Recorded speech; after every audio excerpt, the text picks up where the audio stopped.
Nós somos pessoas diferentes da maioria da população. E graças a Deus que somos. As pessoas andam desesperadas, que pode ter uma guerra nuclear, morrer todo mundo. Nós já morremos com Cristo. Se houver uma guerra, o nosso corpo parar, nós já estamos vivendo com Cristo. Eles ficam desesperados não só porque vão morrer fisicamente, mas porque já estão mortos espiritualmente e vão para a perdição.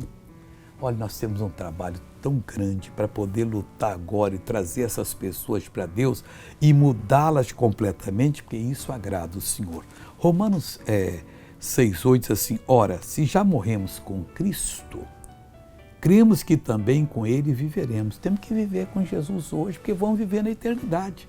Eu já vivo com Cristo, eu não quero saber se alguém fala mal de mim, se alguém tenta me passar a perna. Eu quero saber que eu vou viver com Cristo por toda a eternidade, Ele vai me recompensar e a vida que eu tenho aqui, eu vivo para poder falar do amor dEle.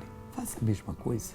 Veja essa pessoa que vai contar uma bênção. Eu recebi a minha cura da coluna e do meu joelho, que eu sofria muito. Fazia mais de 30 anos que eu tinha dor na coluna. Mais de 30 anos? É. Sumiu a dor? Mas eu sou da Igreja da Graça. Mas sumiu a dor? Sumiu. O joelho sumiu? Sumiu. Tá. Você é uma dominadora, pode ir que está dominado todo mal. Agora sim, agora eu quero orar por você, meu Deus.